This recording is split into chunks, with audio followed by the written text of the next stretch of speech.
Hello class, today we will take up the topic India as a federal state with subsidiary unitary features. Now, because it has got both the features, it is also called as quasi-federal state. That means partly it has got federal features and partly it is unitary in nature. Article 1 of the Constitution says that India, that is Bharat, shall be a union of states. Now, the word union here represents two facts. The first fact is that it is not formed by an agreement between the states, and the states do not have the right to secede from it. That means they cannot break away and form a separate state from India. So, that is the significance of the word union here. Now, India, though, because it is a quasi federal state, it has got certain features which represent it as a federal state, and there are certain features of it which represent that the central government is more powerful than the state governments. Now, the federal features tell us that there is division of power between the central government and the state governments. Now, this division has been done on the basis of three types of lists. Now, there is a union list, state list, and a concurrent list. Union list contains 97 subjects, which contains subjects of national importance such as defense, war, declaration of war, peace, railways, foreign affairs. So these are of national importance and they are contained in the union list. The state list contains lesser number of subjects, that is 66, and these are the subjects which require local decision. So, maintenance of public or law and order, the police, health, agriculture, these are the subjects which need local decision and therefore have been kept in the state list. Concurrent list is the list on which the central government and the state government both can legislate, both can make laws on the matters in the concurrent list. So, criminal law, preventive detention, marriages, divorces, these are the subjects which are contained in the concurrent list. But you have to keep in mind that if there is a dispute between the state law and the central law on the matters which are contained in the concurrent list, the central law shall prevail.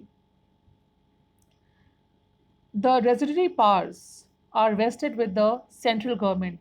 One question which is frequently asked in the board examination is that with whom do the residuary powers vest in US and India? So in US, residuary powers vest with the states, and here the residuary powers in India, they vest with the central government. Then there is dual polity. The dual polity means each citizen of the country is subjected to two types of government, that is the central and the state government. They pay taxes to both the governments. They participate in the elections to both the governments, the central and the state governments. The next feature is written constitution. Now, written constitution is required in order to clearly divide the jurisdiction of the central governments and the state governments. It clearly defines the powers and scope of the central government as well as the state government. The constitution has been kept rigid in order to prevent any unilateral transfers. So, the resolution for amendment has to be passed by the parliament, both the houses by two-third majority, and then it has to be ratified by at least half the state legislatures. So this is done in order to take up the participation of the states in case of amendment of the constitution. So the constitution has been kept rigid. The constitution is the supreme law of the land because the central government and the state government both receive their powers from the constitution, and they cannot violate the provisions, any of the provisions of the constitution, and they cannot make any changes in the basic structure of the constitution. Then there is the Supreme Court, and the judiciary has been kept independent without any interference of the executive and the legislature. Now, the Supreme Court is vested with the work of settling the dispute between the central government, the state government, or the central government and state government on one side and the other states. Then it also has the power of judicial review. That means if the Supreme Court finds that the laws made by the central government or the state governments are violating any of the provisions of the constitution, then the Supreme Court will declare that law as null and void. Then we have a bicameral legislature, both at the center and the state. In center, we have the Lok Sabha and the Rajya Sabha, which Lok Sabha represents the people and Rajya Sabha represents the states. Similarly, we have got the legislature at the state levels. We have Vidhan Sabha and the Vidhan Parishads. So we have a bicameral legislature in India. So these features represent the federal features of India. Then there are certain unitary features present in India. Now, these unitary features make the central government more powerful as compared to the state governments. So, the first feature which makes it stronger is that we have a strong central government.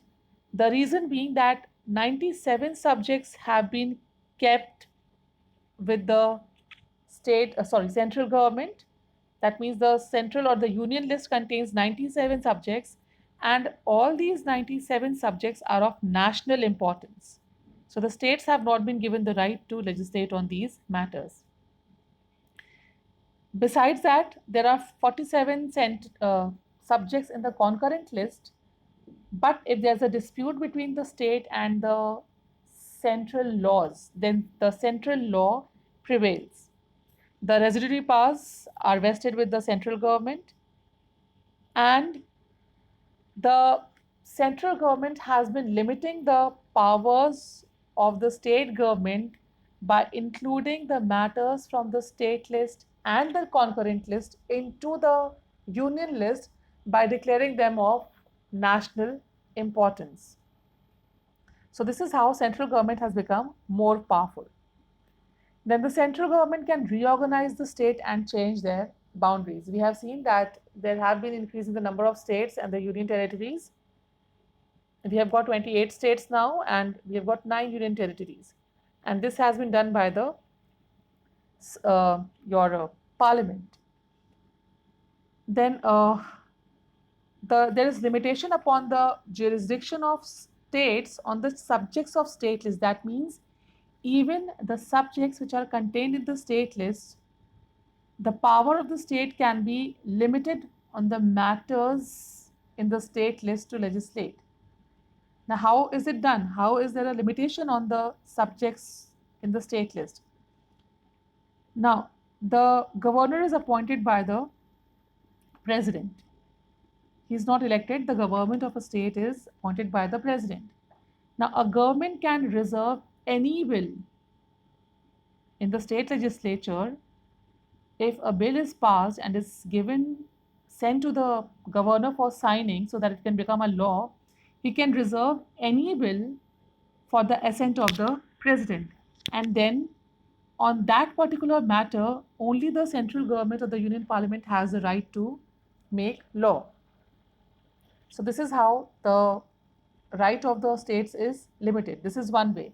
The other way is that if a particular state, one or two states, they ask or they request the parliament to legislate on the matters in their list, in the state list, then the central government can make laws on those particular matters. But these laws will be applicable only to those states who have requested the central government to legislate.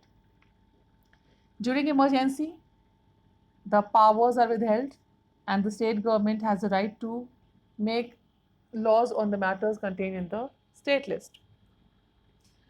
Now, Rajya Sabha at any time, if they consider that a matter in the state list has assumed national importance, if a matter in the state list has assumed national importance, then they can declare, or they can take it into the union list by passing a resolution by two-third majority, and then it no longer remains a subject of the state list. It becomes the subject of the union list.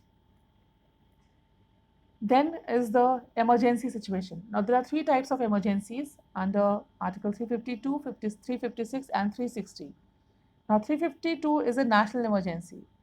So, if there's an external aggression, war, or something like that, in those cases, the central government has the power to make laws on all the list. Then there is Article 356, where if the constitutional machinery of a particular state fails, is not able to perform or work properly, then then under such a circumstance, the governor becomes a real executive and he runs the administration. Otherwise, governor is a titular head. So if the constitutional machinery fails, then the governor becomes a real executive and he runs the administration. And under such a circumstance, the parliament can legislate on the matters in the state list.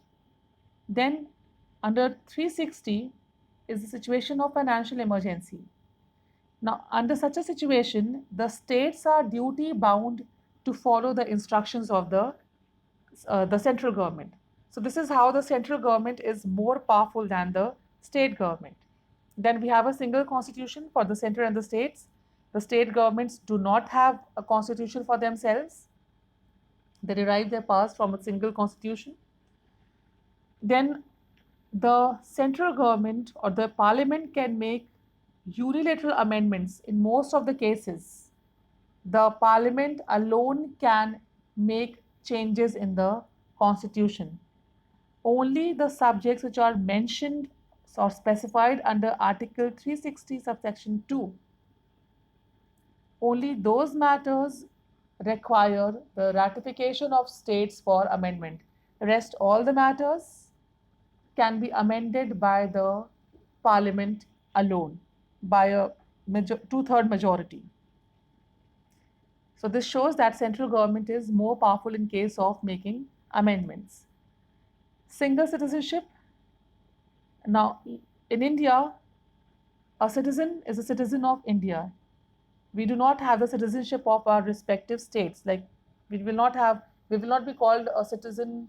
We do not have a citizenship of Uttar Pradesh. We are called as the citizens of India. Then there is lack of equal representation of states in Rajya Sabha.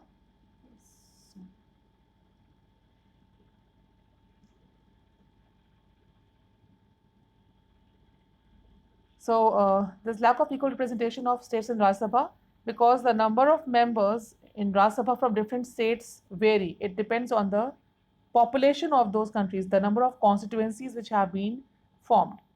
So lack of equal representation exists in case of representation of the states. Then we have single integrated judiciary. Now, there's a hierarchical system of judiciary. At the top, we have the Supreme Court, then we have the High Court at the state levels, and then we have the subordinate courts at the lower levels. Besides this, if there's a dispute between the river water consumption, there the central government decides. This is how the central government is more powerful than the state governments, and therefore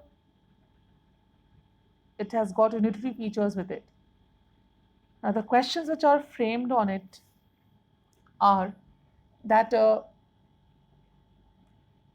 one can be that compare the federal nature of USA and India, then explain the quasi-federal features of India. So when you are asked to write the quasi-federal features, you will write the federal features and the unitary features of the uh, Indian Federation.